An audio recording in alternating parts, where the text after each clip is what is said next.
Hello, teenage viewers. It's me, Mr. Ted, here with another episode of your favorite show, The Mr. Ted Show. Back to school. Let's go back to school. Let's go back to school. To the old school. Back to school. Let's go back to school. Let's go back to school. To the old school. Back to Today I'd like to talk about one of the latest and most well-known works of teen literature, The Hunger Games. The Hunger Games. Some of you may have read The Hunger Games. Some of you may have seen the film of The Hunger Games. Most of you probably know the story of The Hunger Games. In a post-apocalyptic and futuristic country known as Panem, 2 children from each of the 12 districts are chosen every year to participate in The Hunger Games, a brutal and savage competition in which they are all forced to fight each other to the death until only one remains. It is for this reason that I think The Hunger Games is one of the best modern books about high school. What's that, you say? How could it possibly be about high school? You don't murder anyone in high school. To explain what I mean, I'm going to go back to some of the literary antecedents, that means old books, that inspired The Hunger Games. One of the first and most significant inspirations for The Hunger Games is Shirley Jackson's 1948 short story, The Lottery. I won't spoil the story for those of you who are, say, reading it for English class or simply haven't read it yet.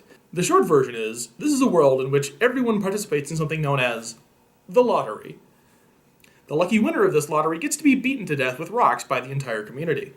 Shirley Jackson received quite a bit of hate mail and death threats upon publication of this story, but I think that's because it spoke so closely to things that we are eager to forget about, namely that we are all, in each of us, savages, bloodthirsty, brutal monsters who would gladly kill our fellow man if it were not for the thin layer of civilization that covers all of our interactions. Next in the list of literary sources for The Hunger Games, William Golding's 1962 novel, Lord of the Flies. Lord of the Flies is about a group of young boys stranded on a remote island by a plane crash. The boys are forced to learn how to survive in this brutal and uncompromising world. Naturally, lots of it goes wrong. Many people die, some commit suicide, there's blood and savagery on all sides. Fun for the whole family.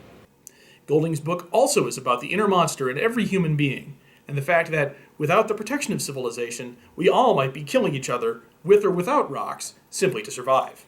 Now, what distinguishes The Hunger Games from, say, Lord of the Flies, is that, in this world, the murder is sponsored by the state.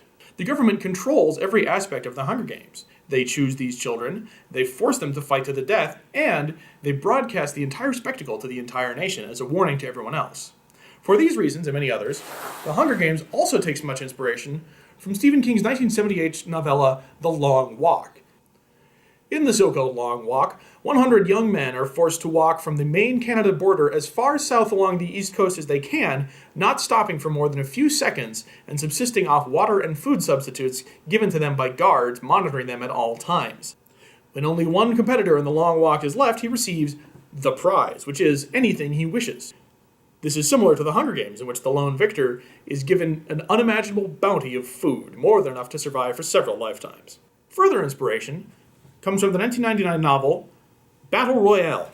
Written in 1996 and published in 1999 by the Japanese author Koshun Takami, Battle Royale is about an alternate future Japan in which one year a single high school class is chosen to fight each other to the death on an uninhabited island, given only whatever random supplies they can pick up at the start of the battle. Sound familiar? At the end of the Battle Royale, the last person standing is given a pension for the rest of their lives. This leads us at last to the Hunger Games. At the start of the novel, Katniss and her family are living in extreme poverty in District 12. When Katniss's younger sister Prim is chosen for the Hunger Games, Katniss volunteers in order to spare her from the horrors of the games. Through the first part of the novel, Katniss receives training in various skills, including tying knots, camouflage, archery, of course, her specialty, and various wilderness survival skills. This way, she will be able to not only survive in the arena, but also fight off the other competitors in the games. In the second half of the novel, these skills are put to the test, and she is forced to kill several people simply in order to survive and ultimately win the Hunger Games. So what does this have to do with high school, I hear you say?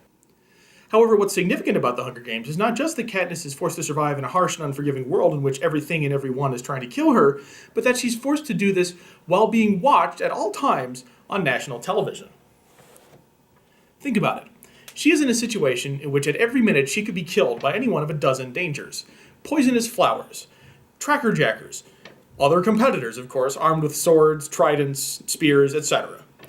And yet, not only does she have to worry about all of these horrific dangers, she also has to worry about how she is looking to everyone back at home.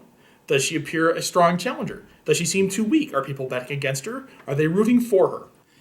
Katniss is in an incredibly dangerous situation. Not only does she have to survive against incredible, insurmountable odds, she has to think about how she looks while she's doing it. Sound familiar?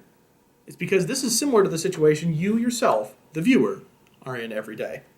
Think about it. You're in high school. You're being watched every minute of every day, not only by your teachers, but also by your fellow students. You're being judged, you're being questioned. At the same time you're having to study for your algebra exam, you're having to think about how to get to track on time, or how to deal with your friend's latest relationship drama. It may not be as stressful as Katniss's situation, in which she is literally 1 second away from dying at all times, but it can feel just as dangerous.